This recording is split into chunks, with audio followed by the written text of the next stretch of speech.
So we back again for the Shepherd podcast. I have somebody here who, you know, keeping all that in, right, Connor? This is how it goes at Affordable Imports, folks. You know what I mean? It's live. But we back again. And I have somebody have a long intro to do. But before I do the intro, I have to ask, because all the things I'm going to talk about, I don't know what the hell give him the credential to host Calypso Monarch. I'm not sure. But as a man I know for a very long time, I could say artist, entertainer, businessman. I meet you in doing production, so many different avenues. We finally have Omari Ashby on the show. Welcome, my brother. Yeah. It's good to be here. You know, long I've been to come on this podcast. Long overdue. There is that one where I could talk about kaiso too, you know. The man tell me that. The man say I know a little thing or two about kaiso, you know. So we have plenty kaiso to talk. Yeah, but how everything? I see you perform last night. Yeah, it was nice. That was our vibe, you know.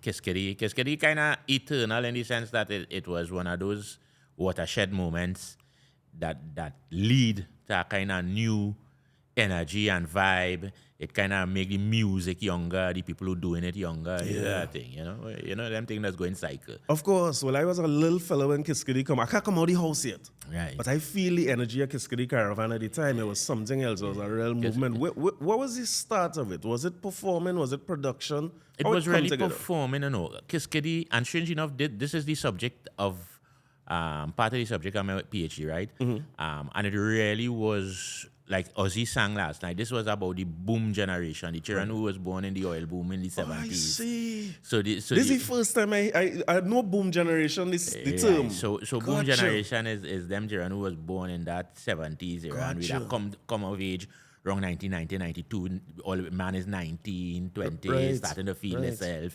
right? And also, we just come out of the coup. Mm-hmm. And somehow, I don't know what happened in that time. A kind of local facing things started happening with fashion. So you had people like The Cloth, Homo Alpha, TV thing, plenty of people. So it was a kind of way to wear yourself. And then we had TV and them kind of things happening where people know you're seeing yourself. Mm-hmm. And then the sound happened too. So plenty at the caravan, what people don't know. It started in one place with brethren. Right. So, like I tell people last night, Kindred was really me, Ozzy, and Kindred. Yeah, I found out that for the first time last night. And we used to link up on UE campus by Infinity Pub and had discussions. It had men doing things on the ground. So there was a kind of general thing with youth happening then, men performing, who doing dance, who doing hip-hop, the Rapsodo things started coming, you know. And for some reason, one of the nice things with that is that we were already performing, doing underground things. So by the time Kiskidee, our studios come along, men wasn't so experienced in recording, but performing, we had that already. Yeah. You know? So what happened is that, and real circumstance, a real happenstance is Gage and them get signed first, get Torians. We used to hang out by the studio. He say, come down in the studio now. Same time, I go down in the studio, they say, well, we're looking for Rapsodo, you know. Yeah. And me and Akin, they beat on the desk and they say, all you come weekend and work with Shell Shock. And we do this Trini Could Flow that weekend. Gage had write a song for Sister Run. Sister Run had come, he was doing the chorus. Oh, Gage wrote that song? Yeah. He was doing Gage the chorus. Black Chariot. People from my time might know Black Chariot. Father Gage. Of course. Right? and he was doing the chorus. And somehow he said, I find he's not to do this chorus. We need somebody like a General Grant. And of course, in them days, we had no phone to call him on anything. We leave a message down on the drop ball. He come up in the studio, he do a chorus, and then Shock started play music for him. One of the songs he play, he like, and he started sing short call on it. And and lo and behold, we end up with these 4 songs, and they wondering what to do with it. Right. And then they say, well, let me put out a compilation. And that was the start. All right, that was a Kiskidee record. Yeah. So at that time, you all performing but not recording a lot. Not recording. Because we had recording song like professional recording artists. Well, what happened is that you had to remember we were prepared, and everybody was new to the studio situation, and it wasn't like now where if you have a laptop, you have a studio. The barriers to entry was significant, so we couldn't. I remember we had a drum machine that we beg, borrow, and steal to get, and we only used to build drum beat. Yeah, just to get something to flow just to get something to perform to. So, but because of the amount of performances, we every block go, everything, school, any chance we get, we jump in on the microphone. Sometimes we would do what the youth and them just call a cipher now. Right. For on top of Winky Roof in Batteria, we would be there for sometimes 4 hours from about 10 in the night till about 2-3 the next morning. Men just passing the vocal man to man. So by the time that men a little polished by the men time. season, you know. Yeah. So by the time it come to record was just all right, stand up here, do this. I always tell people the first time I went in that studio, first we wasn't ready to record. I expecting to see a band. I know nothing about no MIDI and sequencer and I looking when I see the man sit down, when Chuck sit down by himself in this room with his thing. Confused. My head get lick off. You know? But Shell Shock was a big part of that, right? A genius, he was Shell Shock was the musical core. Right. Shell Shock was a genius, an absolute genius, right? And he was the sound, right? Him and Ken Shorrock. Right. Ken Holder, a lot of people don't know that Ken Holder was responsible for some of the early things too. And Ken is the man, if you like trees and sound, Ken is the man behind that sound. Gotcha. Right? Yeah. So Kindred, the first recording you did, Ozzy was there already? No, Ozzy was, by that time he had left the group. Right. Right? Because he was in UE and stuff. But how that work out is that when we get through, we say, well, Ozzy thing happening in studio. We also had some other partners who end up on the Kiskidee Caravan, F1, WRSFM, some other hip hop men. All of we was from like the epicenter was Batteria, right? I was from down in the housing, 6th Avenue, Gage. Right. The man who ended up doing all the videos, Jason Riley, he from 6th Avenue. So it was a kind of Batteria thing, and all of we started pulling with brethren. And that formed the core, and then we started to get men from all around Edu, you get child from Tabakit, Right. but the core was a kind of Batteria. Yeah, I guess at that point in time, the energy, once people doing that, because ciphers will be going on. Yeah. And you started pulling the men who can do it. Then also what the No Compromise, which is the first 4 songs, Right. Grant, Kindred, Gatorians, and Sister. And what that do is show a working concept. So I tell people it's not that we alone was doing that. We was the first Of course. to get recorded. Right. And when people say, hey, but look, we on stage. They gravitate towards Right? it. Look, we could do that. It's possible now. So people, yeah. No, I see you last night before you perform, and it's something I see you do all the time. You hail out Brother Resistance up front. First thing I hear you talk about. Yeah. When you enter and going into Kindred for the first time, when you're in a Kindred penning songs, your penning songs would rap on your mind or Rapsodo, the combination of By the time I was Kindred, we was doing Rapsodo. Right. But before that, I was a hip hop man. I couldn't, like I was telling them, I was yo. Yeah. What's up? Right? And although I firmly grounded in kaiso and thing, I was a youth, so I like my hip hop, right? Of course. So one of the things was happening was we was doing hip hop. But we was doing hip hop, but remember that time everybody had a medallion and his Fight the Power, Public Enemy, so it was a kind of black conscious hip hop. And I always was writing raps, so because Brother Resistance used to come in school every carnival and I would write raps and just rest it down. Right? And there was a competition for a big show they was having. Youth Fest was not the Youth Fest we know. Youth Fest, I think Trinidad Express was doing Youth Fest. Okay. And they was bringing down CNC Music Factory, which was the biggest group at the time, and an R&B group called The Boys, right? And there was this competition to see who will open for them. Does this show in the stadium? Yeah. Oh, okay. And so Gage was going in the competition. He said, well, only come down and watch now. And so we went down and we watched Gage. But Gage was always bad. Gage was bad. Bad in everything. Yeah. And when we started to hear the rest of men rap, I look at my partner look at me. I say, nah, man. I say, brother, lend me a beat there. Yeah. And I go on and we rap and thing and we get in the competition. Nice. So now, time to do competition. I say, well, here what happening? Well, how we could separate ourselves. I say, you know what? All you do the normal hip-hop thing and I go do the chorus in Rapsodo. Right? Yeah, you done had that already. Right. And so, strangely enough, I don't know if you know Shine's story. Yeah. Shines is a local YouTuber. Right. Out of the LVT, out of Lavanti, and he does very popular. But them days he was a DJ. So Shine Story is with DJ, and we pull a little break beat that had a kind of tung tung tung tung tung tung tung, right? So when the thing come, them fellas start up. This is a brand new type of jam. Just get up and now they're doing the normal house rap, which was popular at the time. And then I come in. It's the music of the model, and we're rocking the nation, radio station to radio station. Jam your song, brother. Madness in the place. The place flattened. On top of which, Right.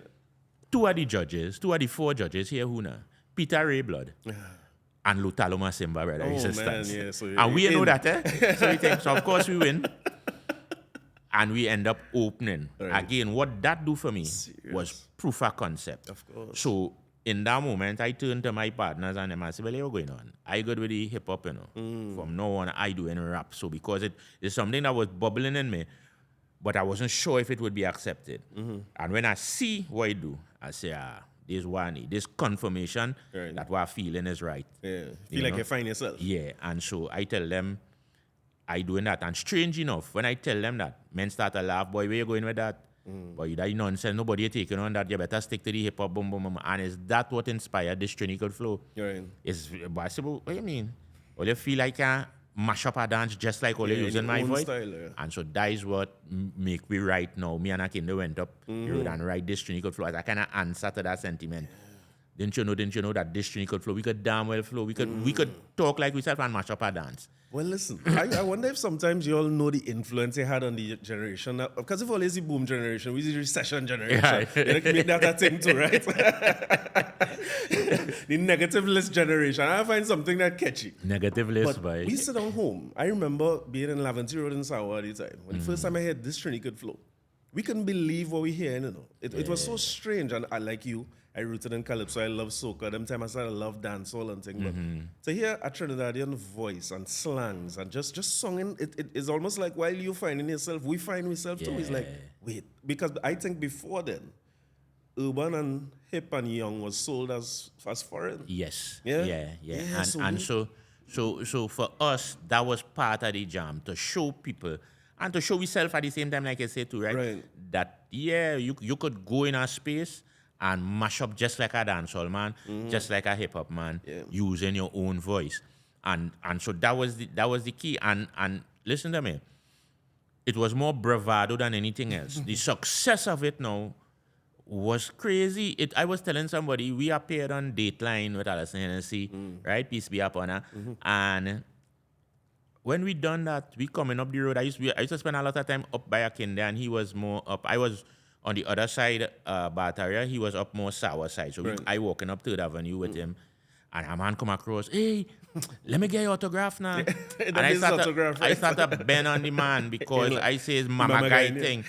And then the man started to say, hey, how are you moving? So, and then I started to realize the man really want my autograph. So me even know what to do because in Trinidad, somebody want your autograph. It was like, and it's only then I realized, wait, this thing have impact. Because I rarely say the man come into the mama guy, So I rail bend on him, I say, you know what I mean? But no, the influence real. And when I compare it, like I look today, right?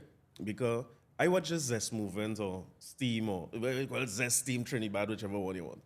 And I see so much parallels between that movement then, whether it be Kiskidee Caravan or the younger Rapsodo movement at the time, and these youths now. Because I could imagine being 12, 13, can't come out of my house and hearing somebody singing about we problems and we issues and we accents and them kind of thing. And you could see why youths, for me, the way I latch on to you or Edo Rank, fellows who are singing versions of songs that just sing it's me.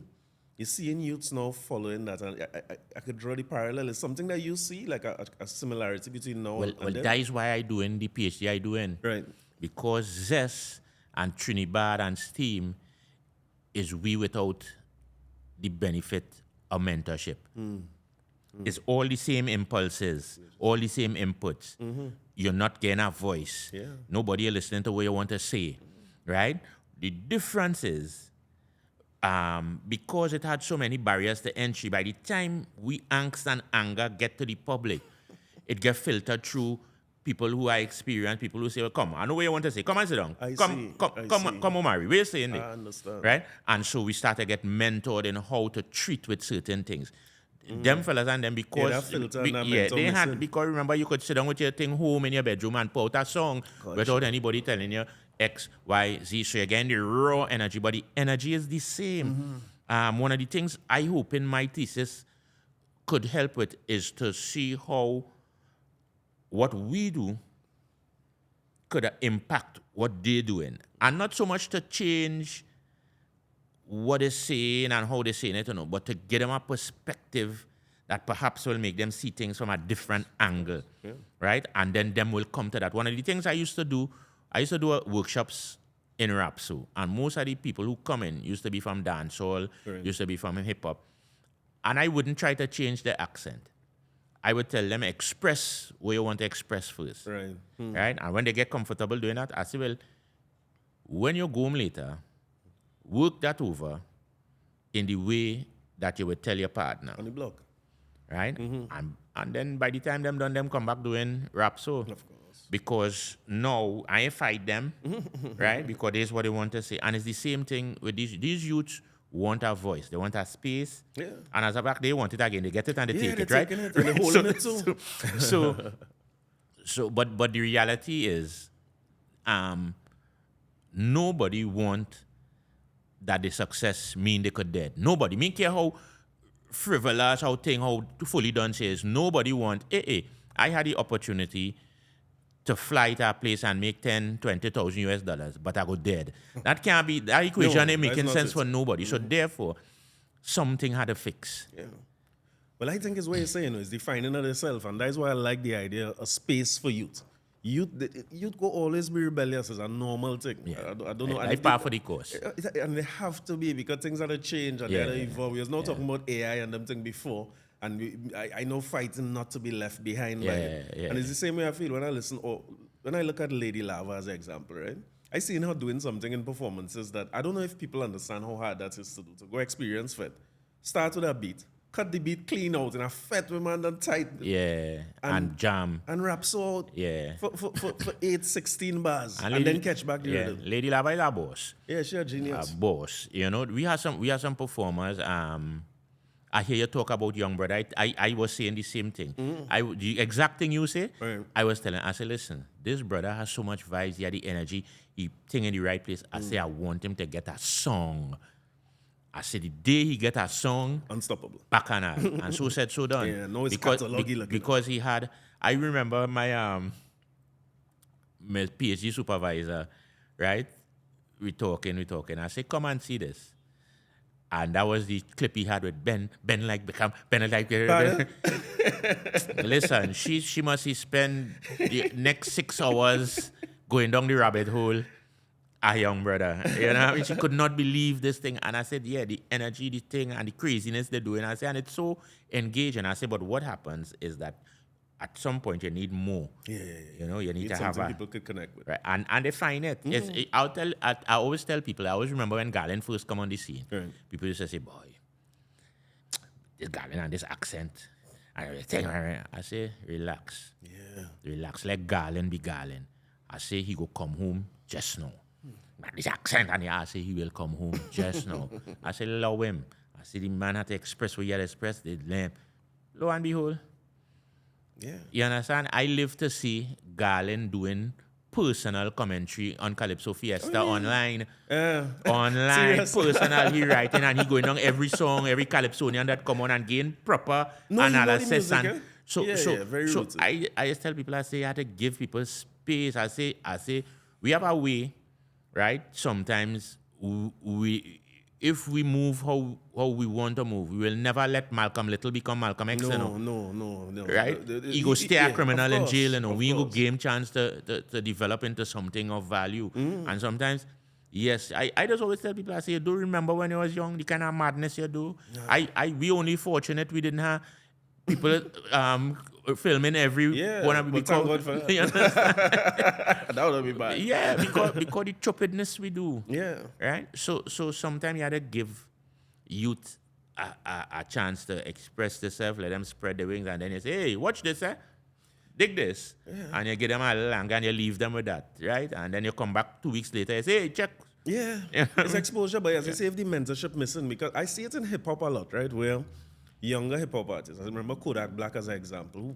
Bad rapper.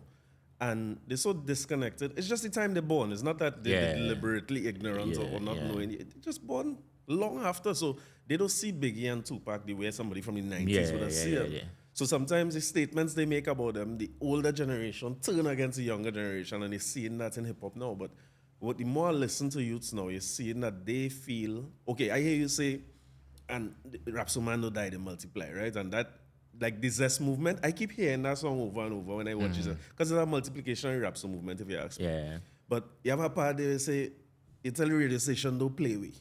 You tell the crowd don't rave with. That's one of the greatest line I ever heard. So I say the crowd don't rave with. You understand? So the idea that you was getting suppressed or fight down or hold back as youth, so that also normal. Normal, but like when you say you had to get the youths on them, you had to let Swanee be Swanee. Yeah. You know what I mean? But the dying. Yeah, and the violence and but right. And so that is the troublesome part. And again, we had the benefit. One of the greatest things Carrega and Resistance do for we is that they never fight we. Yeah. They welcome we in a kind of way. I telling people, I say, we used to be doing performances and getting paid and feeling the promoter paying we, and that time is money out of them pocket they gain we. Yeah, they make it surely good. Yeah. And we know that them getting on like if the promoter give we a thing. Yeah. Right? That is how much that is how Mm. much they encourage we, and they never, and as a matter of fact, them used to be defending we because people used to be coming to them and saying, boy, them youth and them spoiling the rap, so boy, where they going with this set of stupidness, bam, bam, bam, and we just say, lead them, boy, and them, let them do the thing. Of course. Like them generation, we how we think, let them do the thing. Right? And give we that space. And one of the things that the people from Zest and Trinidad need is somebody who in the older space now to say, let them fellas and them spread the wings. But while Resistance and them was telling we, all you spread all the wings and let them spread the wings, there was also on the other side now, and simple things sometimes and big things. I always remember it's me and Akinde. Right. Energy like rain. We run on the stage, bam, here on that side of the thing, we bam, bam, bam. Right. Carrega say, all you go get all your picture in the papers. Oh, shit. All you never come together. I say you say you have to get the photographer a little chance to capture to all you come together at some point in the song. You see a whole song can be up there. Right. You see it, you want to get in waves, build, peak, come back down. I see your whole song up there, it ain't making sense. And simple things. Sure. You know what I mean? And then even critical things. We get advice about life, about woman, about groupies, about everything. Them fellas and them cool with all this sense of lecturing. And one of the reasons we was open to listening is because we see how much there was in the corner in the first place. Yeah. They invite you. Right? And so them fellas and them need some of that. Because like I say, it can't make sense for you to be making life-changing money and dead in. Yeah. All your friends. You understand? Yeah. It can't be right. But I wonder sometimes, right? Because I always talk about this on the podcast too. I remember being stuck on something at night. And I say, Omari, go know that boy. I say message him, boy. I don't like to bother people, you know. And I message on Facebook within a minute. You didn't just tell me what it was, right? You tell me anything you need to know. Don't hesitate to reach out to you. Yeah. But what causing it to not be that way now, you think? I don't know. I don't know. I have always been, I come from the school of abundance. Right. I ask anybody who I mentor, and I mentor some people. I mentor Shaf. Right. Shaf about 19 songs that playing in the carnival. Now we have how much of a road march across the Caribbean. Shaf live with me. And I always, who I just mentor? I mentor Charlene Bailey. One of the first things I tell Charlene, as a producer, as a musician, one of the first things I tell Charlene is I say, Charlene, you will be by far a better musician than I could ever hope to be. Right. It ain't taking nothing for me to say that to you. Because I go still go in the corner and play my little bass and enjoy myself and strum my guitar. It's not taking anything away from you. You're right. and a lot of people feel that when you give, you're emptying. I don't believe in that at all. I always believe it has more song, it has more music, it has more knowledge, it always has more. Yeah. So when somebody want to know something, I willing to give. Yeah, and I just offer that to everybody. My students thing, I say just message me. I say even if you hear from me one time, sure I go hit you back. Yeah. And you go get thing. I know everything. If I don't know it, I go tell you I don't know. All right. And then I go and start to look too. Yeah, because I go want to know. But one of the things I see now, right, and something I hear youths complaining about, because one of the things you're talking about resistance there is like the public face when they had to talk about Kiskidee Caravan or the youths they mentor, and the public faces that leave them alone. But behind closed doors, they say, hey, photographer. Yeah. But no, I find that, and maybe it's because of social media, It's maybe social it's no media. ill intent. Social media. Men getting corrected in public. Yeah, social media could reach out. You could reach out. It have men So and I showed him what she was calling, who is this graybeard man telling me things? That man artist and thing no must you know me, but I just go up to them and tell them boom boom boom and press on, right? In person. Of course. I mean go talk that You're right, talk, that's right? what I mean. That's what I mean. Because it has certain artists I watching and I know, and I in the business long enough to know I say, right, maybe the management reached the plateau. Here's what they need to do. You know what I mean? This is something, and everything else. Sometimes you're watching the kind of sponsorships they take in, the kind of thing that not aligning with what. And so sometimes you just reach out and say, yo, here you might want to think about more money press on, right? And but you know how different that could be if you come on and say, here what happening? All you're joining, all you're coming in on the live here. Let the live build up. Yeah. I don't think anybody could take reprimanding in public like that. It's not good practice. You know that. And the art of dialogue and reaching out to them. And it doesn't, like I say, I just wait until I see them. You know what I mean? Sometimes it's not always an admonition. Sometimes it's a big up. You know what I mean? I say, bro, I find your real consistency. You know, they're consistent for the last how much years. Thing. I like that. Boom, boom, boom. I really enjoying how your growth and boom, boom, and I go on. Right. So you reach out to the man who tell you, he know what you could say about calypso and thing. You reach out to that man, you doing any mentoring there or anything? But he had to come to me, you know, because one of the things, he will upset me about that. And it's like I tell people, I say, I is a normal guy like everybody else. I do expect everybody to know who Omari Ashby is. So my consternation is not that he don't know who Omari is. Of course. My problem is that you decide to attack Omari Ashby without checking out who Omari Ashby is. Which would be easy to do. Right. Right? And so for me, if I go and do a criticism like that, which is not a criticism like, hey, look at the shirt he have on. You are saying, what is my right to comment on calypso? Right? The first thing I go say that to myself, who he feel he is. Right. And then I go say, you know what, let me see who he feel he is. Yeah, check him out. And that's my issue. So like I telling people, I say, nobody have to know me. Right. But if you're going on this site to criticize me, the least you could do, according to my thing, is do the Googles. Yeah. And don't embarrass yourself. Yeah, right? Because at the end of the day, I don't talk thing me and know about. Right. I steeped in this culture. I love this culture. No joke. Before we start the pod, I telling you, since I 7 years old, I go into the calypso tent. And you say not junior calypso not tent, junior, right? The tent. I going hard, nodding off 1 o'clock in the morning, hard, laughing at little rude joke that I have no clue what it really means. But everybody laughing, so I laughing too, right? And so I used to stand up in between men like sprang along on them, right? And could talk with them because I didn't only know things from when I born. I went back. I had catalog. Right. You understand? I work with men, right? So the idea that me have a right to talk about calypso is madness because that is me. But the nice thing is that it was so, you just look lost when you say something like that. And it makes you wonder because if these are the men who they're on the premier station. And so he's a tastemaker. Of course, a tastemaker. Right? It could be hard to understand why you're not spending the time to just understand a little bit. Or taking the correction too. Because if men tell you, well, hey, you can't say that about this man. I would think that when you look now, you say, good, I should not say that. Which I never heard. I never hear him say anything after that. No, and again, for me, that is part of the core problem we're dealing with airplay and thing. It's a kind of hubris that men just get when they come in the thing and they get big, right? I always used to tell people, one of the things, I had bodyguard, I used to get picked up in a limousine, and me and a Kindred used to constantly watch one another, laugh and say, you know, this is not real, right? This is not real. This is not a real thing. So you can't let that go. And what I used to mean is understand that this is not real. One, it's not going to last forever. Two, it's not a real thing. I said, this is my work, just like how the man who going in the office is he work. People just seeing my work. And a lot of time people just get caught up in this, the trappings of stardom, the idea that you're bigger than somebody.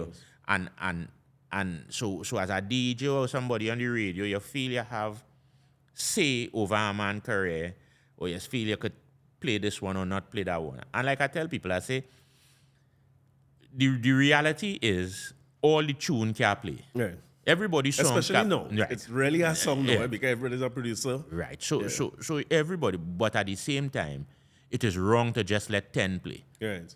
You know what I'm of saying? course, So of there course. has to be a balance where either, all right, we know the prime time and the thing go get jam up with promoter who are this song play, and in the little more downtime, you expand your playlist so that perhaps the people who are not in the party or who think playing, it can't just be those 10 songs. On the other hand, as an artist, you have to be honest with yourself, and your team have to be honest with you, and your team goes beyond the people who managing you and who doing your music, right? If you're singing shit, you're supposed to know that early. Yeah, somebody had to Your tell you. brethren and them supposed to tell you that. Don't gas up your brethren to go out there and carry no shit song by the radio, and plenty people doing that. So there's a balance. As an artist, you really have to be honest. No, and people doesn't understand. No, I just tell people, if you put me and Chris Brown in a room and we going on the stage, I feel like it's the baddest thing. Of course, yeah. Right? I feel like it's the baddest thing. Objectively, it might be true, no, but I feel like it's the baddest thing, right? Yeah. But at the same time, there's a portion of reality in me that when I sing a piece of shit, I say, yeah, boy, that song was that shit. ain't good. That song was shit. And you're supposed to have one or two partners to tell you that song was shit. Let me go again. Right.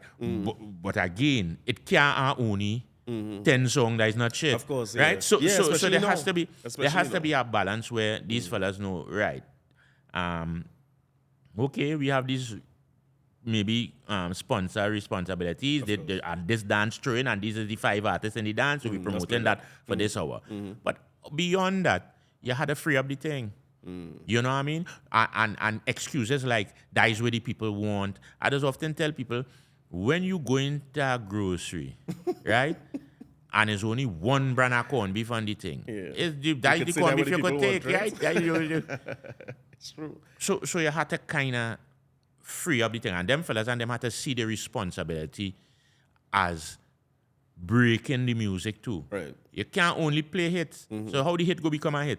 You have to know how to break the music too. And that is a problem with DJs, and it's a problem with the artists and all.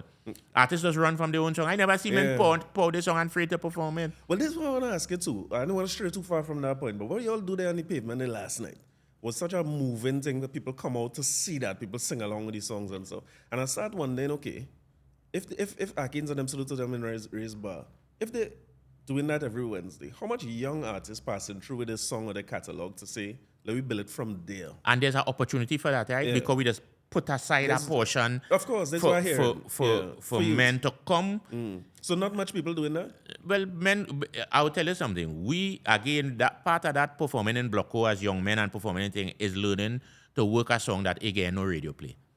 One of the things we just pride ourselves on is the fact that we could take a stage and entertain people with them never having heard the song before. Right. And a lot of people do understand that.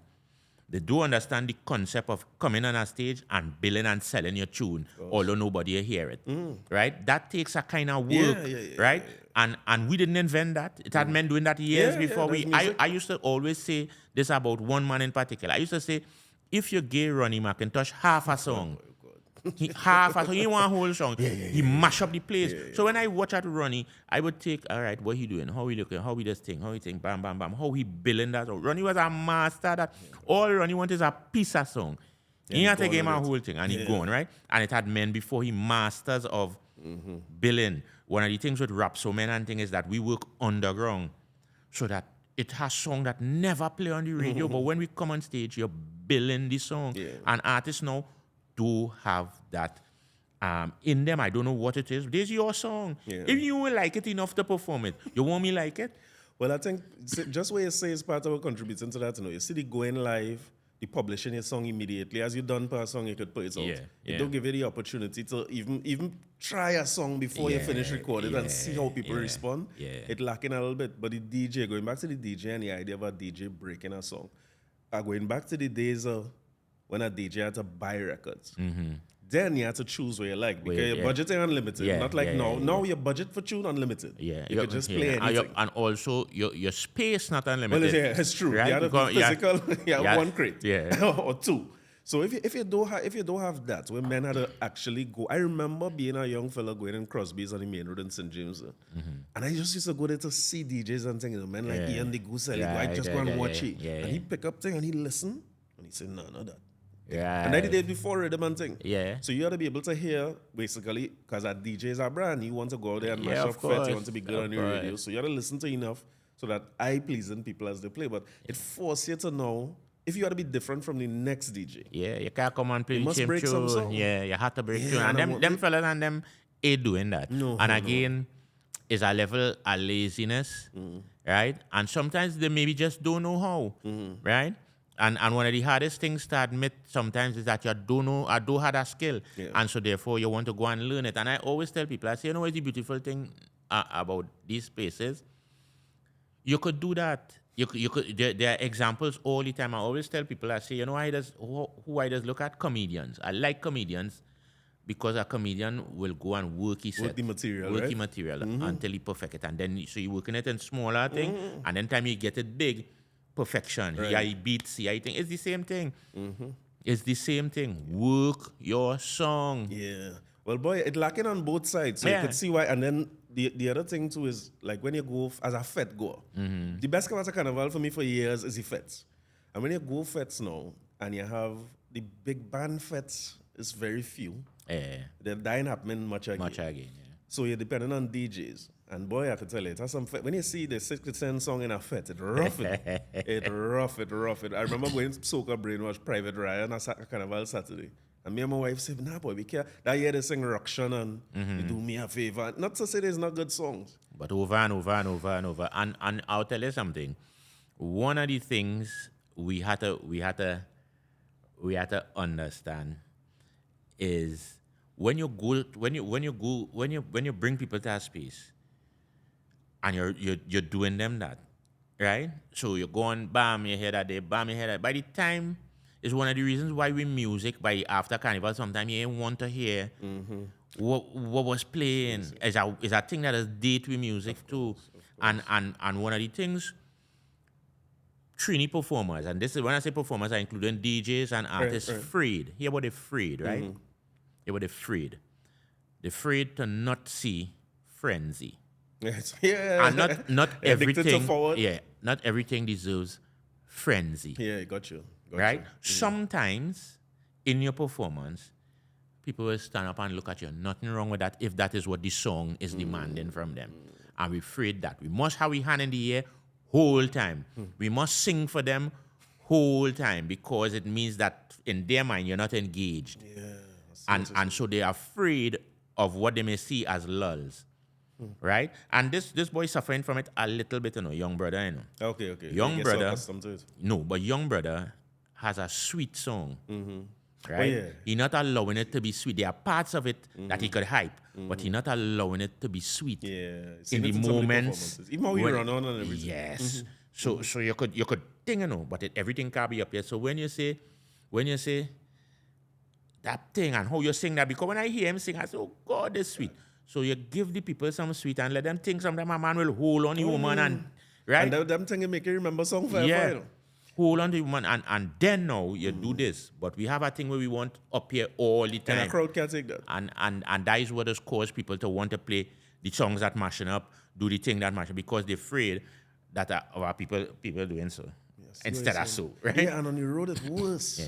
And on the road it worse. I remember walking home at Carnival Monday or Tuesday, just leave Poison. Yeah, For that same yeah, thing, yeah, they just yeah. play the road march from the hospital, you stick there long. Yeah. And they just beat that road. It feel like punishment. Madness, that kind of. But the parallel to comedians is a good one because when let me use Chappelle as an example, right? Chappelle is take long between laughs. Yeah. He's built up a lot of tension yeah. when he's telling a story. And then he tell you something and you laugh. So he's feel comfortable in the space where you're saying when people just kind of saying down and watching it. Yeah, and that's how again I just look at my two comedians. So I do a bit of MCing, right? And the people I look at for that really, I like Sprung Along, right? In my mind, Sprung Along better than Chappelle, right? Yeah, Sprung is right. So, that's right.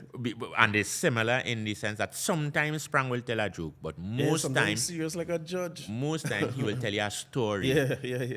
about a serious thing and get funny moments. Yeah, in it. of course.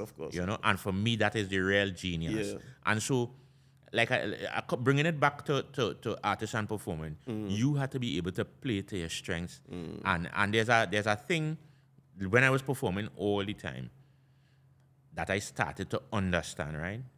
You want to be able to have a symbiotic relationship with your audience very quickly. Very quickly. And there's a way you do it, right? Yeah. So you come and you engage with them. However that is, you understand? Different people do it differently, right? Red man had different powers, a handsome man had different powers. if you're saying if you're a dancer, different thing, but somehow you endear yourself to them. Right. Okay. Right? And once you endear yourself to a crowd, now they just feel like they need to give you back something. Right? And so when you endear yourself to that audience and they give you back something, you reward them with a little nice and you think and your mama guide them a little bit. Right? You give them a little sweet talk, bam, bam, bam, I like going, bam, bam, bam, and they feel good about that. And so now they feel a responsibility to make you feel good. And it's that kind of conversation that's be happening. But you have to know that.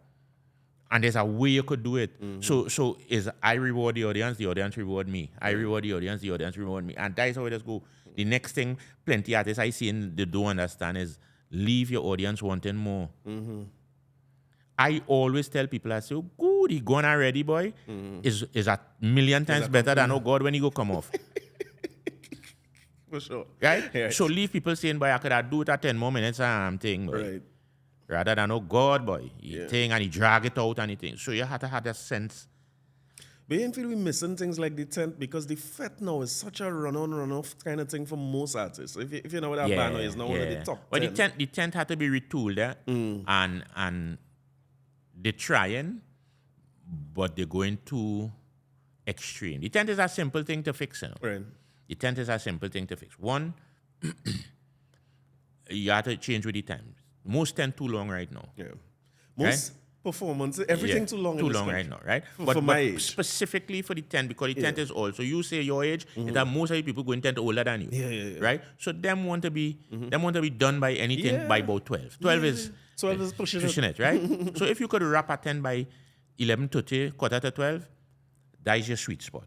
What that means is a lot less performance, right? Tight. And now a tent is an incubation space. So you have to know that you're taking away that incubation space. So use what they already does have this carnival village going on. Right. Farm a lot of people across, they get them thing and let that be the incubation and let them hone the craft across the. Right? Because when you go there as an artist, you're getting paid anyway, right? Oh, yeah. So you hone your craft across the. In the tent, I say had two things with the tent. You have the veterans, right? Men who are doing no new music and don't need to do no new music because the catalog long. So you have a couple of them. Every night, you feature one or two. So a part of the show is a man like Valentino or Johnny King coming and do 4 or 5 songs, right? A nice little mini thing. And then you pick the best, maybe 8 or 10, and that is a 10 day. The best of the best. Some humor, something, bam. Tight show. People know when they come, they get the thing, they bam, bam, bam. They could be home by a certain hour. And then the people who would have been in the tent as a kind of scrubbing the bench or maybe making up time, you put them in a next area to kind of incubate while they could come. Build yourself. Right? And what it means is that only the most entertaining, most thoughtful, best commentary, everything will be there. Then you're getting a little vintage. Everybody enjoy a little vintage. You know what I mean? Bam, bam, bam. You get the men and them who put it on their shoulder, the chance to shine. Of course. Right? And you end the show early. It's simple. You ain't have to think. We ain't have to look for no. We ain't have to create no cabaret. We ain't have to go Vegas. We have to think. Simple. A tent is a tent. A tent. And it's the same thing I say about the performance. You know, it must end the night making a man feel like, yeah, boy, I could do it more. I could have do it a little more because sometimes the shows is gone for and it's not and because you have so many veterans, you could get repeat people because it's who tonight. Of course, I will come back. Valentine, but you know here they having if Scrunta thing and then.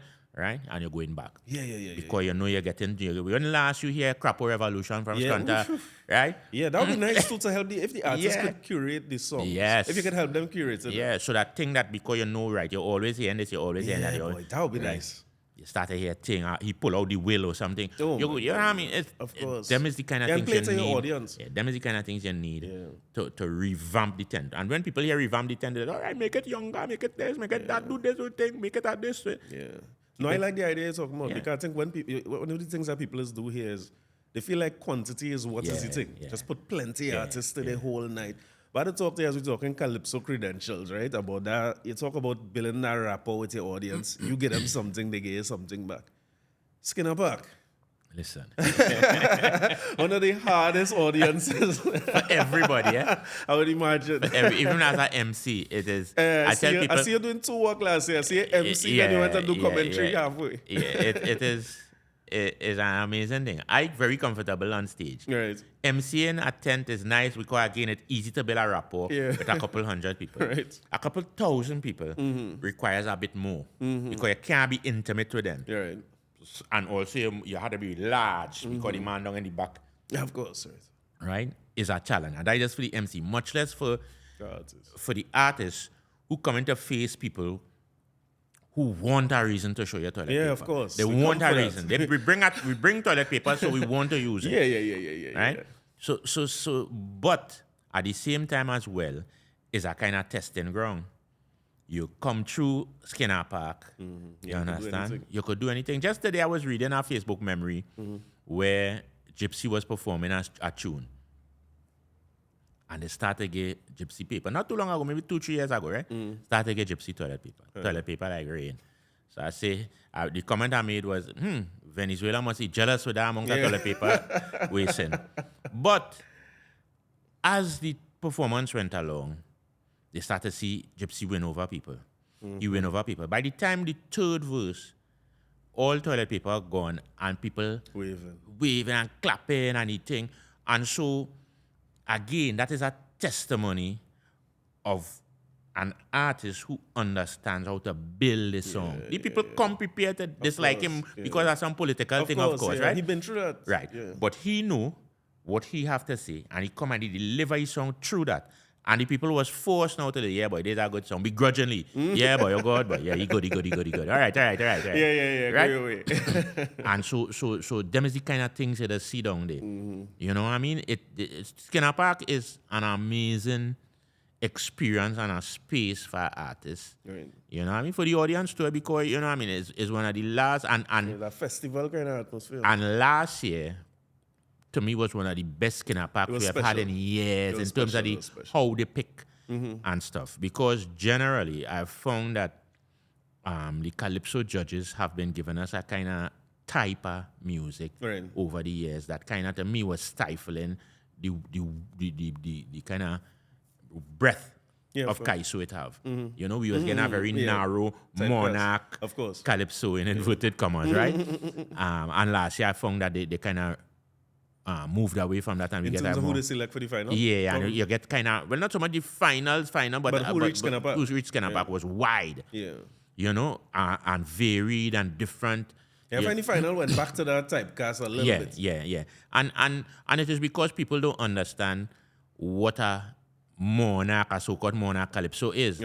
Right? People have no typecast that, and for some reason, a humorous song can win the monarch. Yeah. But a humor is just a tool, right? It's just a device that so people will say, but there's put humorous as a category. Humorous is not a category; it's a device, because you could have a humorous party song, and a humorous social commentary, or a humorous political commentary, right? So humor is a device. So when you say humor as a category, it's not a category. I know that. And so for whatever reason, a humorous song does always be disadvantaged in the monarch competition.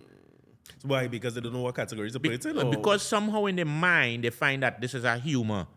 Like if it's a category and it's not a monarch song. There's this idea of a monarch song, right? The tempo, it must be. Out a lot of, of course. If you go too fast, you're out. And I always tell people, I say, I remember dancing to monarch, to the march grass songs, dancing. Yeah, that time changed. Yeah, you could have remember melody and sing. Yeah, I remember when Duke come on stage singing harps of gold, ding dong. That is real steel band music, harps of loving gold. that. You know what I mean? Skinner Park moving. But somehow over the years we kind of started. But last year I was kind of really, really surprised, and I'm hopeful that maybe this year. It continues. One of the humorous songs that stood out to me last year was Bruce Hammond. When he do the badang bang. He performed real earlier. But boy, and he have a style, and he build an audience on social media. They quick boy. Quick. When anything happen, he has something. He has something for it. So I hope people like him stick with. And we need that. Remember we used to have personalities. Yeah. You know what I mean? Personality. Everybody, thing, right? You could expect any minute crazy to be swinging from something or riding a horse in tongue or some kind of, right? It's, Can you imagine crazy? And then we was talking last week, I was recording with Keegan Taylor, and he was asking me about Trinidad Killer and online kind of thing. He said, who would have be that in Calypso? I said, boy, crow man like crazy. You can imagine them man and them was going live. You can ride a horse and tongue. Going live would be wild. But let me ask you this about the Calypso Monarch entry now. The judging, the initial preliminary judging was the 10th. The 10th. And Where then happened now? And then the bullpen. So the 10th When is you say still the bullpen? the unattached calypso. So if Okay, you don't gotcha. get in at 10th, Yeah, there's go a unattached. day you could I go see. and go before the judges. I got you. Right? But Okay. every 10th will get a judges night. Right. So that's happening now. Okay. Right? The judges will pass and the 10th on that night will prioritize people who want to enter the competition. So Alright, sometimes with a calypso in a business, Okay, some of them might still perform, but some of them might just sit it out so that the artists who trying to enter could get a little, Yeah, could get get to views. put in their fourth verse and all them kind of thing, right? So the unattached man now, how they finding him? The Same kind of bullpen, thing? the bullpen. Same You register, and you know they will tell you, well, the bullpen is Sunday, the wherever, and you go and you do your thing in the bullpen, and you get. But it's always better in the tent because the tent is a band. Right. The bullpen, you go out and come with your tracks, so maybe you that get could be bad, and Sometimes the tracks men do, and when they listen to them Yeah, on yeah, YouTube, yeah. the band is what you need. Yeah. But you feel it's still effective today in this era? Could it be, is there merit in submitting songs? So, for instance, if I just submit the song and the judges hear it, or is it too? Now you have to go and performance too perform. important? Yeah, you have to go and perform. You can't submit because remember, it's something that Zeno said to me when they did the first independence competition, Right. and this guy won. I always forget his name, right? He won over Sparrow, Right. right? And I hear Sparrow's song, and I heard his song. I says, you know how this man beat Sparrow? He said, well, when you hear the recording of the night, on the You night, could hear it. he was better than Sparrow. So the recording of a song is one thing, but how you perform it, because you're being judged not on the song, but on the performance of the song, Gotcha. right? You could break down that rubric. What is this they're looking for? Well, it has several things. Let me see my memory bad, right? But there will be lyrics, melody, rendition, and I think I'm missing one, right? Presentation. Okay. Right?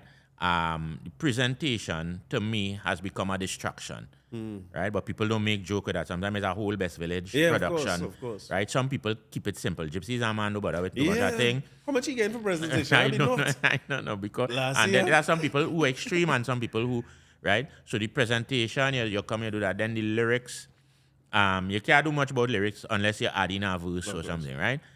Melody, you're looking to see if it's a unique melody, if it's something that rehashed, if it's, you know what I mean, rendition, how you execute the song really, in terms of, you know, you're hitting your notes, how you use your stage, or the fullness of the, Gotcha. of the thing, right? And so you have, and what they do is they take out the highest and the lowest mark to kind of get rid of bias. Okay.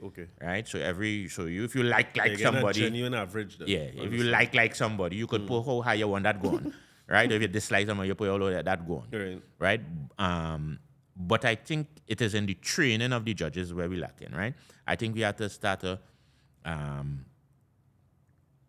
do a wider kind of assessment of our judges in terms of letting them see the fullness of calypso, because we still have this idea of what a monarch calypso is, you know. And for me, it is not necessarily that one thing. It could be that, but it have that and it have other things too, right? And that ain't nowhere. The reason Soca Monarch exists is because Super Blue had some of the best calypsos in the world, and used to get the last all, and they say, look, we had to figure out a competition where Super Blue could get. And that's how Soca Monarch kind of come into being. But it shouldn't be that way. Yeah, if you listen to Shadow enough, you hear it over many years. Where you feel, I mean, look, he probably going down as one of the greatest of all time. Yeah. But still that Monarch right? was. And I mean, you could imagine the year of poverty is hell here. To me that it's hard to envision. Like what you're looking for. But they said that was not no calypso. I remember the year that. Yeah, but they also said that about calypso music. Yeah, right. They say that about every time something new come on. When Sparrow first come on the scene, they wanted to know who is this thing, what he doing, that every red thing. It really always from Sparrow. Right. So it's not new. Gotcha. But we our art forms, right? Everything in Carnival are not museum pieces. Our art is a living art. Everything does change, right? All the time. So when you listen to calypso is a music that does adopt whatever is the pop music at the time into it. Of course. That has been happening from time immemorial. So if you listen back to old calypso, you could know when big band Big song band was era, sung. yes, You could know yes, you could know when soul was in. You could know when funk was in. You could know when it was breakdance. Yeah, You when could know music electronic. yes, the fullness. So that is calypso. Calypso has been doing that. Nothing new in that. That's we.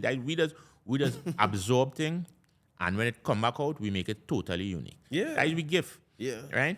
And sometimes it does take the judges a little longer to recognize the change that happening. You know what I mean? Watch out for the bomb, for the explosion. That's one of the greatest social commentary ever sung. Why he wasn't in it, doing that, right? I'm not sure if people pay attention to how much social commentary Bungie does really Lego social commentary on the regular, which is what it was. Yeah, that song because the man gave a historical account of what happened when that was. Remember how they had bomb in the dustbin and the woman foot get and all of that.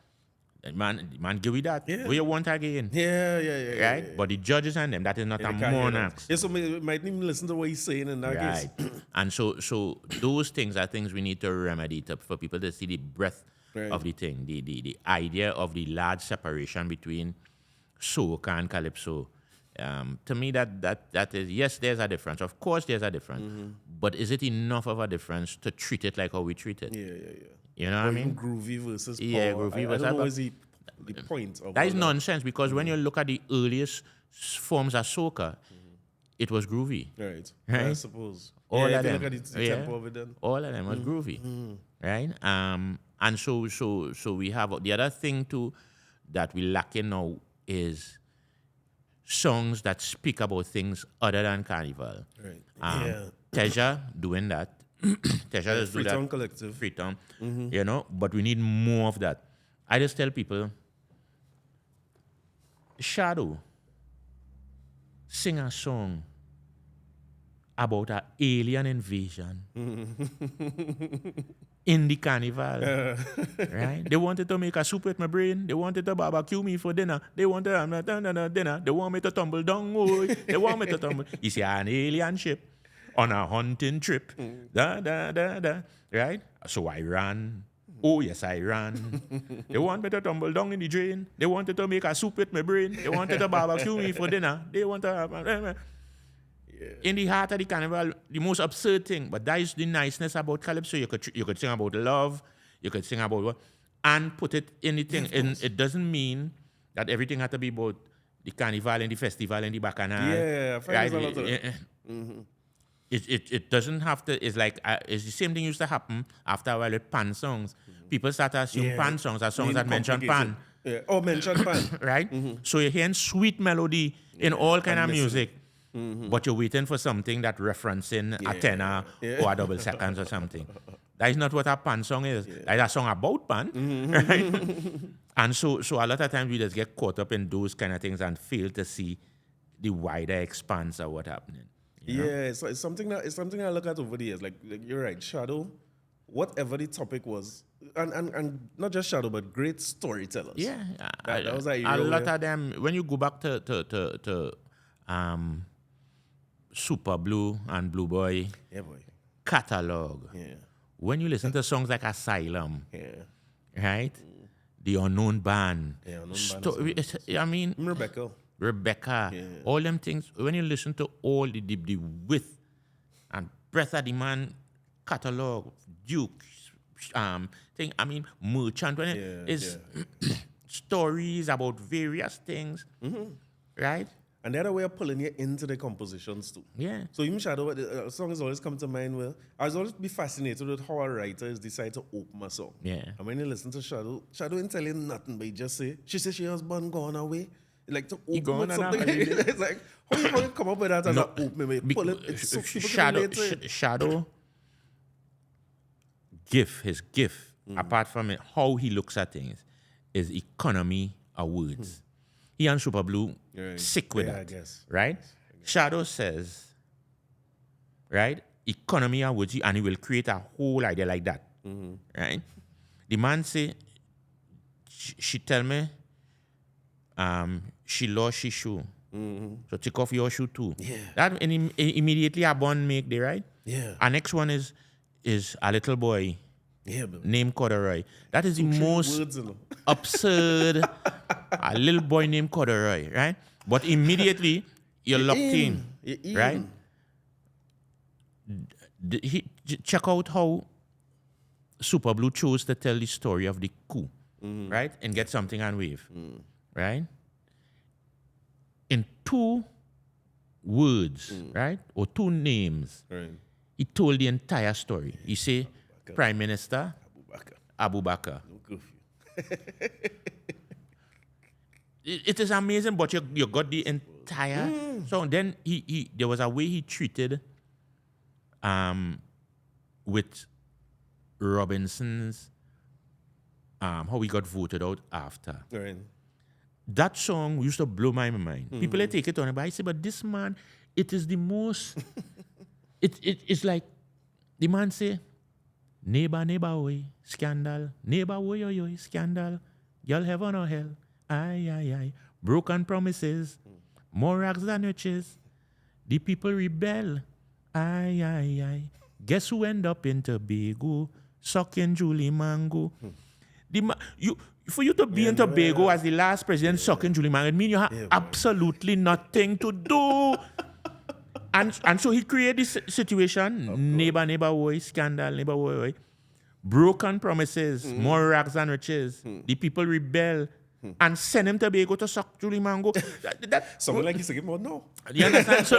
So he's saying, I say, but this man say, and he call her name, Yeah. This man in Tobago sucking, that is the most casual thing. When you want nothing else to do, you was just running the affairs of our entire nation. Relaxing. You know in Tobago with a Tobago starch. Yeah. Enjoy your life. Yes.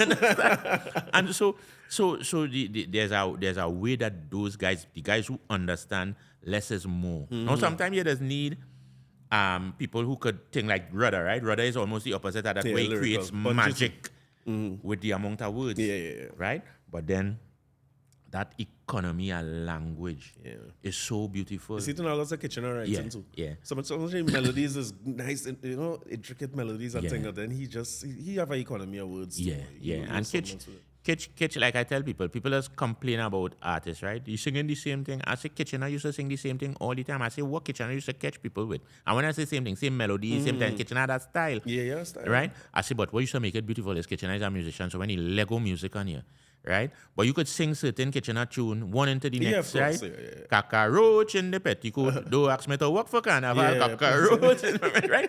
But it don't make it any less brilliant because of how he approached it, right? And so I see people say that about voice sometimes, right? But voice themes, you know what I mean? Because of what he writes about. So I tell people, I said, don't get, people say same thing. I said, don't get mixed up with style, right? There's people that have a style, and sometimes we just punish people for having a style. I find voices get punished for his voice. Yeah. He have a voice. I tell my wife sometimes voices sound like he crying right through. Yeah. But so the songs on them, you can't deny voice music. And then some of the sentiment. I was in class with voice. Right. I was in that that time he was in university, same time I went back. I went back to university, a big man, right? So voice is in our class, and we were tasked with writing a midnight rubber speech for one of our classes. I think it was a class called Mass History, Meaning and Development. Strangely, that class I just teach now, right? Oh, nice. So we were tasked with writing a midnight rubber speech. And I come like, bad, I midnight rubber. I say, well, they have a man in this class who not with me. I think, right, and I get on. Listen, voice come with that thing there. Pack up. Everybody, Serious. if you watch my Wish I Had That Midnight Rubber, it's one of the most creative things. One of the lines I remember is that, because you know Midnight Rubber is about badness. Yeah, of course. One of the lines he says, I am so bad, I just take 2 months' salary and turn it into a carnival costume. Right? One of the lines the man having. So he was always bad with lyrics and putting things in, and the way how just that song where he says you ain't staying long, just show your face. That's such a Trinidad. Yeah, of course, thing. very, very true. You just show your face. Village I know I'm drunk in the people place. You understand? Bad song. When I hear even him, he captured the essence of some of them things he talking about in the song. Right? Nadia is the next one to do that. Nadia have a visceral connection to us. I don't know how. It's something else. I just tell my wife all the time too, because when she had sang that Cooler Fete song, you wondering about how you tap into exactly what it is feel like. You have to line up, you're holding your cooler. It's something else. But So Long I See is one of the greatest lessons in Caribbean Mama Guy I have ever heard. The only thing she didn't say is you put on some size. You understand? That's what she was missing from this. So we put on some size.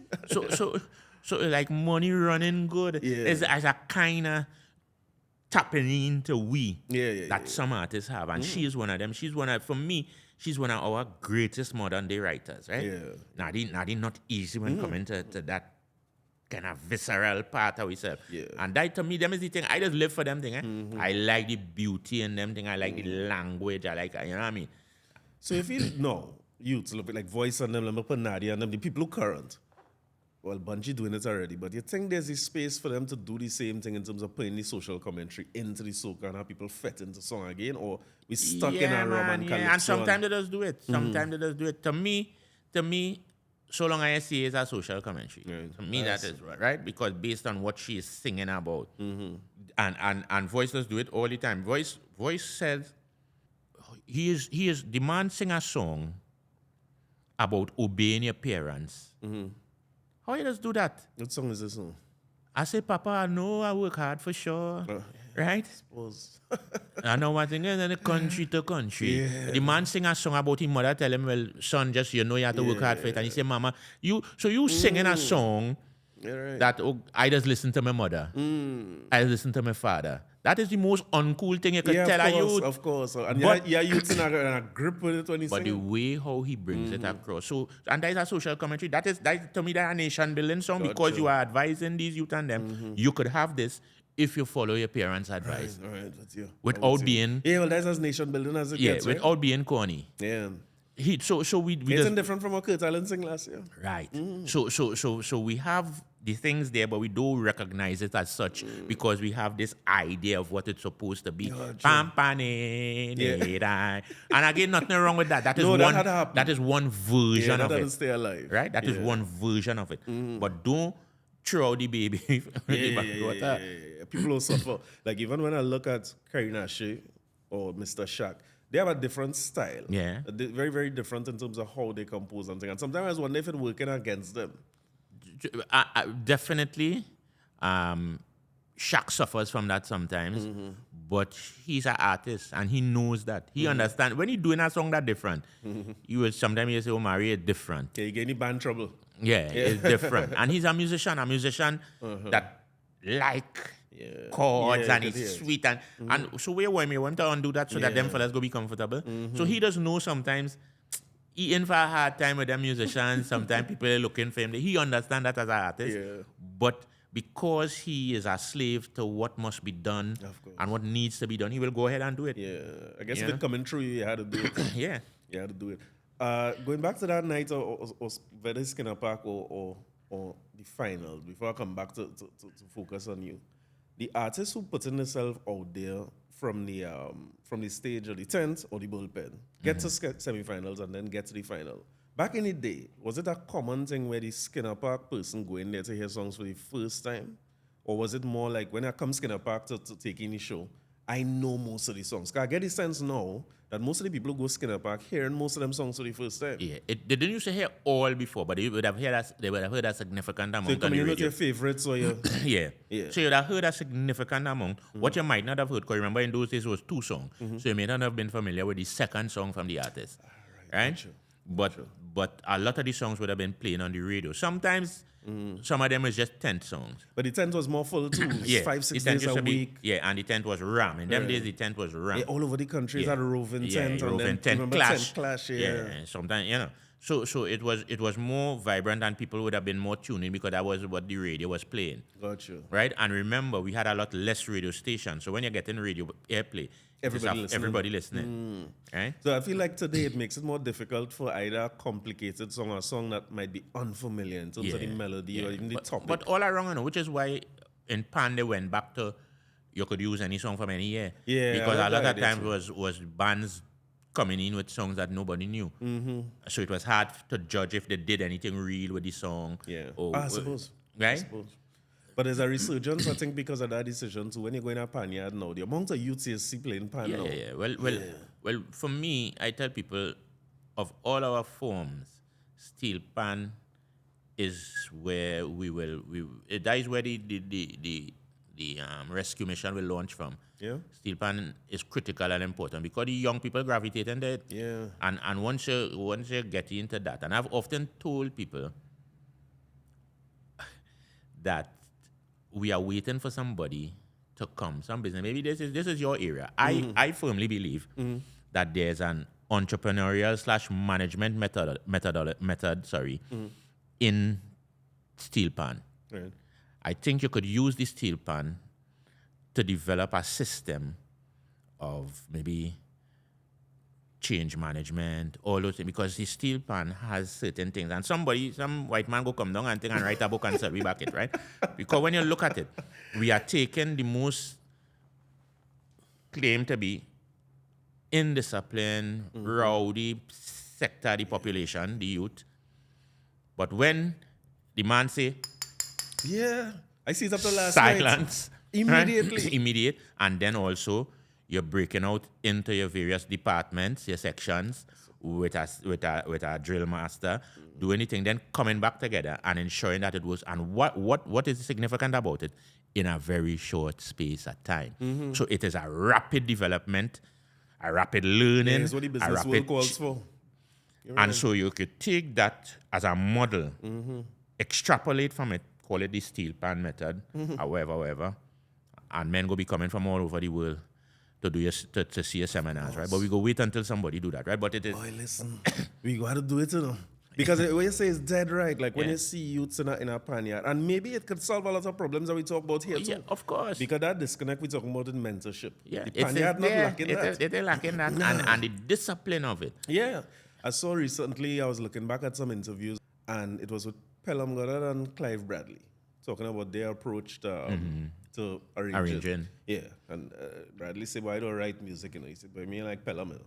He said, "When I come out here, and I come up with a melody in my head, if I tell all of that, when I come back, I can't remember the melody." He said, "Me telling man what to play and this," he said, "I can't do that." And that speaks to what you're saying, because you have a panyard full of people who might be able to play music outside of playing the pan, or play by rote, not play by sight. And when they come together on the night, I always you lecturing like me, right? And I want to talk about some of your time in university as well.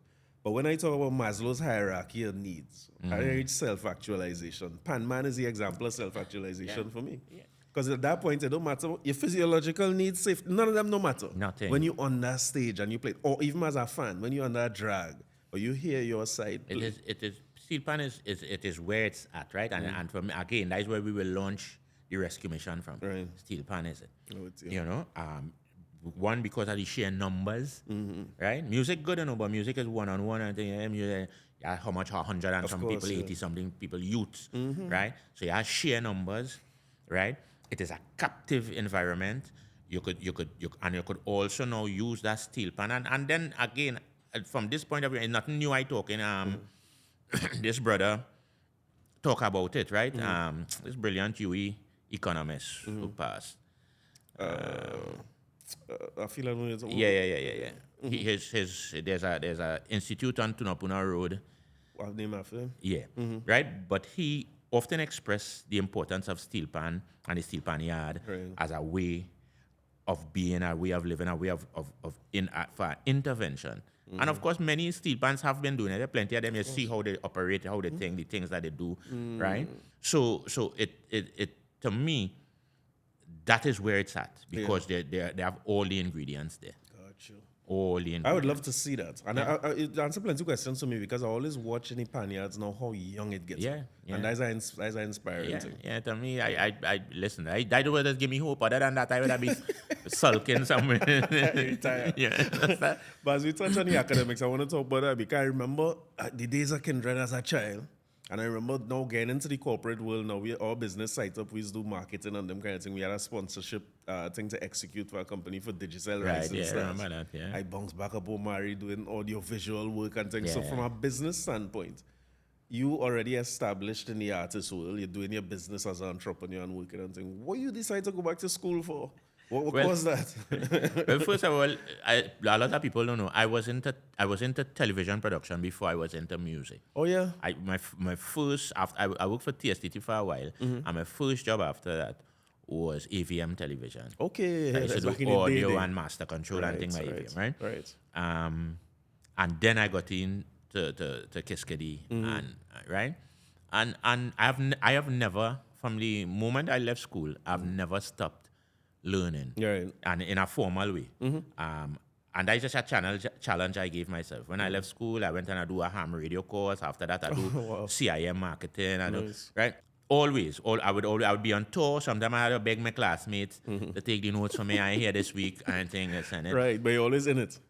Always in it in some form or fashion because for me, learning is exciting. I really like to learn. That's a credit to my mother. She used to buy this book called I think it's No Power or Knowledge Power. It's a thick book with just random facts. So up to now, people just call me for all, not just culture, all kind of thing because I just know things. Just have things. Right? I just know things because I like that. Right. So what end up happening now is that I started to get called to give lectures. There would be schools, exchange students coming in, this one, UE, all over the world too. Anywhere I am, come and give a lecture. So I'd be giving these lectures, doing this thing. And then I say, but when I done here, on paper, these students will be more qualified to talk about what I am talking about. Don't you? On paper. Oh yeah, it's true. Because me I had nothing That's and one of them the have things a... they say, the man whoever get the first degree get from a man who didn't have a degree. Right, yeah. So I say, well, look at that. I say, we need to fix that. And so I went back. All while I was doing things, I didn't know how. I just played fast. I went back and I was frightened at first because I could have been maybe 40 or something. I was the oldest man in the class. I was them parents' contemporary. Of course, right? of course. So I said, boy, I wonder if I could remember how to do that. And then, boom, Dr. Water. And it was easy for me because life experience. Yeah, live it. Yeah. So when I realized anything and I passing everything, mashing up everything, winning awards, Nice. shocking myself to it because I say, but like I had things. Right? So, and so that made me enjoy it more. And so when I was done the undergrad, they called me to lecture some courses. I said, well, if I lecturing, let me do things. So I do my postgrad. And I was pretty cool there. I write in postgrad, I doing some lecturing. It allowed me enough time to run my business, do my thing, right? And then the COVID hit, and my supervisor, she was one of my lecturers in the thing, Dr. Burke, one of the most brilliant people you could come across. She said, Omari, come on, and I breaks. That's for the PhD? Yeah, and then she I started study, boy, it's COVID, you know how long we inside for? Yeah, I guess. It's not like you... Yeah, them time we know we would have been here now. Right. So I say, look, while I'm thankful that I did it then because the other parts of it I got done inside of the COVID. But so time COVID was done, now I'm into the research. Right. So, and my thing is I am looking at Rapso as youth culture in the 1990s, right? So I'm looking at youth culture identity based on the Rapso movement, the boom generation Rapso movement, according to Ozzy, in the 1990s. Why? Because that movement was a kind of seminal moment of Trinidadian identity for young people, seeking self. It was a kind of, a whole thing was happening, and I'm examining it with the hope of understanding it better to kind of extrapolate something that could possibly be used in this time now. So, boy. And that's my hope. When I'm finished and I've interviewed a whole lot of people, artists from that time thing, and then I'm trying to I've been doing it a little bit, but I'm going to do some audience interviews now. People how it affected them, the impact it had on them. Tell me when I come in. Right? And so how I want to do that is as I want to throw things, I want to do it at live. I want to throw things on Facebook and have people interact. And then I want to do I don't know if it's a podcast. I want to do kind of almost an autobiographical sit down while I'm telling people my whole experience through that. Yeah. Put it out and have and look at the comments Yes, people as data. Right? I see. It's feedback, really. Yeah, as data. Gotcha. So when I extrapolate, and the nice thing about this is that part of my PhD has to have an artifact, and that artifact will be an album. Gotcha. Right? led by the findings. Nice. So whatever I find, it will be the input of the music and the lyrics That's right. and things. So that will be, so when I'm done, I'll have a written thesis as well as this artifact that is music. Boy, we're looking forward to that. That's something else. And I never thought of the audience feedback being data points because I suppose when you're on stage, and as I do more interviews, that's something I learned because when you're on stage and you're in it, your crowd response is not something that you could really, you can't add it up. Yeah. You're just seeing one voice. But I also credit the Rapsodo movement, or Kiskidee in particular, for the reason man is talk like themselves on radio now. Yeah. You know what I mean? You start to feel comfortable in what you call a urban or a young or popular space, just talking like how you talk. It's swing a little bit more Jamaican now, but I rather that. But Even it has been that for a while. Jamaica, and so much so that we have to accept that certain Jamaican slangs are now Trinidad, part of the Trinidadian lexicon, right? Of course. Yeah. It is what it is there. Things just change. I tell people that is how we end up where we end up. You know, language. I witness jab turn from whip jab to now jab for us means the same thing it means in Grenada. Right. Yes. It didn't used to be that some years ago, maybe 10 years ago, when we speak to our jab, we were talking about the whip jab. Yeah. Now in Trinidad, if you say jab, there's a full understanding that this is the jab malassi. Right? And that is just is a matter of fact. It's living. Language is living. Too, So all that is part of it. And that is part of the beauty of it. One of the things that that has come out so far in the research is that there's this hybridity in our survival. For us to survive, we had to take the European things, we had to take the African things, we had to take the Indian things, we had to take everything that we got. And it wasn't always pleasant, eh? Like the European things, it's not something nice. It was it might be joyous. Yes, but it's input. Yeah, of course. Right? Yeah, of course. And it's input and even in pushing back against it, it's input. Like I tell people, I always say that when people say, but I'm not on carnival, I say, but you are. I say the very reason that you might go Miami or your church camp, I say that is carnival, right? Influencing you. Right? So everybody in carnival. Once you hear, you're immersed in it. Yeah. So that hybridity is what led us to kaiso, what led us to soca, what led us to Rapsodo. That it is the coming together. And a lot of times people think hybrid only in terms of what was European, what was African, what was Indian, Asian, right? And not think about what is one indigenous, what is Jamaican, because there is a kind of intra-imperialism, Jamaica, the US, all those things impacted on us. I mean, even in our way of production, one of the things that separate us from resistance and them in terms of Rapsodo is our production style. We was into turntablism, scratching, sampling, right? That was we think. Them was more drums and right? And so and where that come from? That come from an American influence. So you had to take all them things into consideration. In the mix when analyzing how we come up with this thing. Of course. Right? Of course. And there's beauty in that when you realize, hey boy, we just, we just taking all these things in and just kinda reflecting society back to itself. You got to continue to do that. But I encourage you to do that with your thesis at the time, when the time right. Because once you have the work done with your cohorts at that point in time, it's important to take it to this group of youths now who seem to not. I can't blame them, but they seem to not appreciate that that they've been here before. Yeah, they can, and again, if they don't know, they don't know. Yeah, I often tell people, even long before the zesting, I used to say, when people talk about young people and have an appreciation for calypso, and I say, who fault is that?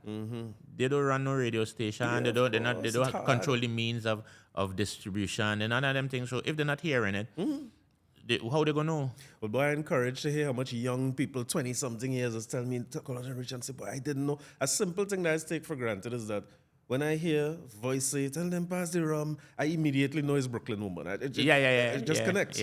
But I guess if you don't know, you don't know. Yeah. And somebody had to be in this space to help them. A thesis, sometimes the university could seem disconnected from the society, but a thesis like my thesis when I was in Lockjack is the business I run today. Right. And I know you were telling me a similar story too about Saga Boy Culture. Right? Saga Boy Culture was my thesis for my master's. Right. You know, and those kind of programs for me is what needed now, right? Because it forces you to deal with the reality of the space. There's theory, and then there's the reality of the space. And sometimes they don't meet, you know, right? Theory is like, I tell people, theory come like literally music theory. So in order for a man like Jimi Hendrix to do what he did, he had to first understand theory, clearly, and then say, you know what, how theory is. Yeah. And then and then throw it away and mix it theory. Right. So that is how you had to look at theory, especially when you're dealing with a practical thing. So we had all of this, we do this, we do that, we bam, bam, bam, bam, bam. And then you come outside now, and that feedback, and you start to think, and you start to live it. Right? You start to live it. And I tell people, I say, one of the things we don't understand when we're in business is that we get attached to our business, right? Like I often tell people, when you understand a brand like Coach, right? You know what it is. People think it's a furniture store, but Coach essentially is a bank. Yeah. Right? That's a financing house. Right, exactly, right? And so I tell people you have to know what your core business is, and a lot of people don't understand that. And even now I tell my students, I say because sometimes I do supervision for the ACM, right? And so that is, they would come to me with a business idea, and one question, what problem you're solving? Right. Yeah, and a lot of times they don't understand, right? And people start with the product a lot of times. Yes, a lot of the product a lot of times, and nothing wrong with that. But at some point in time, you have to say, hey, because sometimes when your product is working no more, the problem might still be there. Go back to the core. Right? And I often tell people, I say, sometimes all you selling is convenience, right? No matter how good your soup tastes, it's because a man don't want to cook on a Saturday or something. You must come on day when I lecture and I tell people that I say all doubles is the same. When you locate it, is what's selling your doubles more than it tastes. Yeah, and so them kind of things, right? And so having that understanding and giving people that, even like I just have a little issue sometimes. And thank God again for my supervisor and the people around me, because they just be in my corner. But sometimes people just want me to use more academic language. And I tell them, no. Because what I write in is not for academics. What I write in is for the community I dealing with. Right? I'm not interested in other academics telling me how great this and wonderful this is. I could care less. I want people to be able to pick it up, understand it easily.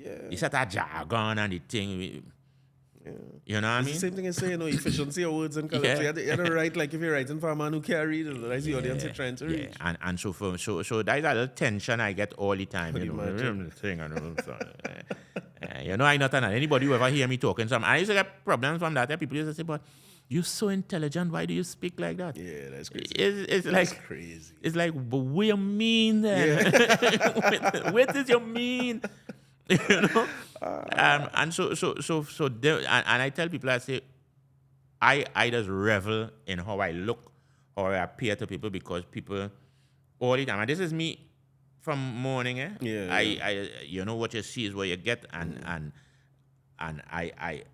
I revel in that, because a lot of times people not expecting who they see and walking through the door now. I kind of like that a little bit. Let them be surprised. You know? Let them be surprised by it. But Saga Boy Culture, it going. Yeah. Because initially I started seeing, I see a son do a design too. I was happy to see that he's throw his hat in the ring as well. Listen, he's a brilliant artist. I could do a little thing, but he's a brilliant artist. But like most youths, you don't know what you want to do. But how I encourage him, I just tell him, I say, listen, the money you have is my money. I say, if you want your money, it's a cool. But it's true. Yeah, I say, your money, you have to do things. You have to do things. I say, and you don't have to wait until you leave school to start your business. Right? I say, I am willing to facilitate it. You just tell me what you want to do and start your business. You don't have to wait on nothing. Right? And to his credit, he continues to draw. You know, he's a little shy and things sometimes, but he have. And so I tell him, I challenge him, I say, listen, if you set that money I spending on art supplies here, sell something now. Yeah. Right? So he design it, I sell it. I charge him to print, I charge him the nice. t-shirt, and I gave him, I said, there's your profit. And it was wonderful, because it was at point in time, he gone in the mall, he make nice. 1,000. That's important, right? You know? He go on there, he think when he turn, I want to do this, I wanted when he turned around. And he buy what he had to buy, and he look at it, he said, but where the money going? I say, yes. That's what you just do it every day. Yes. I say, you see it now? Yeah. I say, so, but it was beautiful. It was beautiful for him to hire your own money to spend. It was beautiful for him to see how quick it does disappear if you don't check it. And so he said, yeah, boy, daddy, that's expensive. And like I tell people, I say, I have the best problems with my son. And my son is make up your bed, clean your room. Yeah. No worries at all. Yeah, no worries. And he's the most understanding. I don't know where you get that from. The most understanding youth in the sense that I will say, well, you can't get that now. All right, daddy, cool. Yeah, you move it up. And he press on because you know whenever he could get, he go get, right? Yeah. And so I know maybe I do something right. Or maybe you do good. Maybe I was blessed. Whatever the reason, I'm taking it. Too. Yeah. And it's an important thing too because we as a people, I always admire people, like if you look at the Chinese business people, whether they come from here, whatever generation they are. You go in a Chinese store in St. James, they try and work in there. I always remember one on the main road where a little girl used to come from convent. When school, she still on uniform and she cash in. Yeah. And the same thing we talking about before. So you start to learn now, little customer service and customer interaction, stock taking, invoicing, the importance of money. So we had to do the same thing when we have businesses later. And I always remember, you see, but I just always say every generation is the bill, right? So my parents and them, know nothing about that. So when I got older and had to face the bank, I remember going for my first car loan. I'm scared. Of course. I'm hoping that I get through. And the thing, so I went by the first bank and they tell me something. And then I went by the second bank. And they said, well, yes, you could get a loan and you could get a credit card. And then the next bank called me and say, get through and you will get. I said, well, this bank gave me a credit. Well, we will give you a credit card. And then something click. I said, wait. I am not going for a loan. No. Them trying to sell me a loan. They're giving you business. It's you giving them business. I said, them trying to sell me a loan. That's and then it hit me. Yeah. Wait. And then it flipped. And so then I started to understand. I said, if I had this knowledge coming into the thing. So I tried that with, I always tell people, take your children and them, let them see you paying the bills, carry them, watch the transaction, let them get accustomed to financial things so that it's not intimidating. Yeah. Right? Yeah. Bring them into the business. You have to punish them with it, but bring them in. And I just do that for everything, right? I just do it at certain little charity things I just do.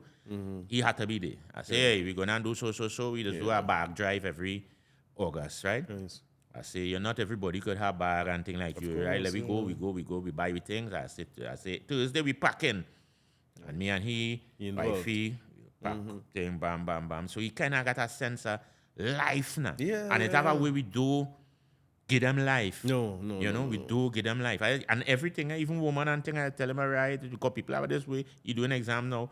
Yeah, can't talk to nobody. You have a little girlfriend. I said, oh, you have a woman? Part of life. I said, I part of life. I said, what I just tell him, I say, why people discourage that is when you get a banker, you just can't study and all them kind of thing, right? The heartbreak and you don't know how to read course, now. Yeah. I say, so you kind of make sure that he could talk to you, make sure your children could talk communication. That communication is important. Spend that time. There's a point in time, I in that point right now where you're not at school anymore. Every now and then you just see people and then you say, so and thing, and just get a little bit of coolness again until the next half an hour and then you're not cool anymore. As a parent, you can't take that personal. Right. There's a way we just take it personal and distance yourself from each children because with children, it does seem like they don't like we no more. It's just that the friends now become more important. The friends now starting to That's occupy important that. too. That's that phase of life. And you, as a parent, have to always let them know you're there. You want me there, no bad day. Yeah, regardless. Right? And I just tell my son that almost once a month. I say, let me tell you something. No matter what you're going through, no matter what you feel I might get vexed for, no matter how, know that first and foremost, I hear. Right? I say, I ain't telling you I ain't go get vexed, but under all of the anger, I hear. Yeah. It have nothing you could do. Thing. I say if you do something bad, there are consequences but I ain't going nowhere. hear. You know what I mean? Don't ever feel you have to face nothing by yourself. You have to deal with nothing by yourself. I here. Because I always remember as a child sometimes, and it's nothing my parents do, but sometimes, you know, as a youth, you're working something out in your head. Of course. But you can't tell nobody this and I'm going through this and everything. And them things that's force you to make some stupid decisions. Yeah. But if you know, you could go and say, boy, daddy. You know what I mean? And daddy might still think, you know, but you say, all right, here we're going on. Let me. Yeah, we generation didn't always have that, right? So it's important for we to get this next generation. So I just kind of make sure. And I think generally for youth, bringing it wider, for youth, we had to let them know we here. Yeah, not only for we youth, yeah, for but youth. For youth. Yeah, for youth. It's critical. For youth. But I don't make it, I can't let you leave without making you uncool again, right? I had to carry you back down Calypso Road, right? Yeah. Because I had to put you on the spot a little bit. My father always here, and we debating in terms of where the top 5 calypsos is. Who is the top 5 calypsonian? So I just started putting you on the spot a little bit. Top 5 calypsonian, boy? Yeah, let me hear calypsonian. If you had to run down, who's your top 5? I have a holy trinity of calypso, Tell right? me. My holy trinity of calypso is Super Blue, Right. Shadow, and David Rudder. Yeah. That's the Holy Trinity. Right. Right? Peace be upon them. Yeah. Right? The Holy Trinity. In any order. In any order. Gotcha. Most of the time, shadow leading, right? Right, yeah. Right? To move. After that, for the sheer scope of the catalog, Sparrow. You know? Mentorship produce, boy. Yeah. Sparrow have a catalog that no matter what the occasion, he could pull a song for it, right? So for the sheer scope of it, right? Him, who go be the fifth boy? The fifth hard. It has so many people that I enjoy, right? But Brigo. Yeah. And here why? Brigo's catalog is immaculate. Yeah, boy. When you listen to Brigo's catalog, and there's a hard 5 there because it has so much. It has so much thing I love. And when I was driving, when we done here, I was your 5 go change. Right. Them three stay, but the 2 could rotate out, right? But yeah, that so is Brigo catalog to you. Brigo catalog, and they have a you know I just tell people Brigo is the master of the pause, right? Bacchanal in the country, Good boy. a ball like a cow. That pause, you see that pause, bad beautiful, style, boy. right? And then thing like after carnival, after carnival, them kind of Brigo to me. Brigo have a beautiful catalog. I really. Yeah, for Brigo, for me, I going down with them with favorite songs now. You see me for Brigo, you see Mama Popo, and maybe Long Ago. Yeah, just his style, the way he sing it. You know, I was talking to Turner recently and asking Turner, you know, he's so similar with that. Turner had to bend up every word he say. Yeah. But boy, listen, Brigo was that boy. Brigo was that. Brigo That was bad boy. Brigo was wicked. Yeah. So calypsos. If you had to pull them out, every time I ask a man this, he tell me sniper. Or if you had to pick a top 3 in calypsos. 3 of the 3 million. All right. Most impactful to you? Most impactful to me. Stranger, but here it is. What's that royal song that's bubbling out your ghetto blaster? That crazy island music that turning the slave into the master. You see that tune? Yeah, I want permission to mash up the place. That to me, and why I picked that is because it captures what the music does so perfectly. Yeah. He was another one used to do that. Right? And it gives a history lesson that turns the slave into the master. Right? It tells you something about what carnival is, right? Everything, one time. So that is that. It is very difficult for me to pick a shadow, but I'm picking music. Again, because of what it does. It kind of describes, right? Even in the dark, in a park, a blind man could find a melody. Well, I'll tell you something, guys. The first calypso I think I really ever listened to, where I started to realize, wait now, this man singing about something. As a little child, it's a vibe. Yeah. And when I hear that man say every little joke, oh no, help you construct. What is this? How you come up with that? Right? And the third one is Well, I carry down in the back of the alley. Only me and she. I get the lyrics and I charge the first boy. Honda Chevelle. I could have picked anything from Zandra. But here I like that. Here I will put that in there. Because to me, that is the best of kaiso and what it could do. Tell a story. Yeah, boy. Be humorous. You understand? And he have so many gems in that. Zando say he backs you on a Bacano fencing. Now, if you know Bacano, we're dealing with wood, right? No pressure. A Bacano wood is the fastest thing to break. Yeah. Right? It's the easiest thing. So he bringing Bacano in there and in the context of that. Yeah, so, not by chance. Zando, so to me, I kind of how I pick these songs is that if we had to put some kaiso in a pod and send it out in space for people to know that way you go what kaiso is like. That's what I said it. Well, listen, it could be a better space. It could be a better space there because I'm not one of the greatest storytellers for me of all time.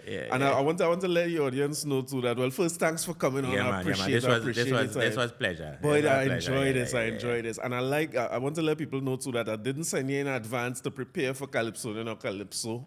Was it top 5? Nah. That's deliberate because I know you can't come up with it on the spot. So that means you gotta come back. When you change your mind and when you're driving and you think through what you really wanted to say. When you're done do this wrong side interview, I'm ready to come back again. This is my thing self. Listen, I hope by that time, I know your thesis go advanced. Congratulations on that in advance. Congratulations on the season. I know I will see any commentary throughout the season. Well, I'm hoping so. They tell me I can't go because of some conflict of interest, but we go talk that off, Oh, yeah. Well, I want to hear about that. Because if it's not conflict of interest last year in extempo and in Calypso finals, I want to know what conflict of interest you in. But talk about next time. Yeah. Well, thanks, brother. I appreciate it. This was nice. Yes, Thanks, man.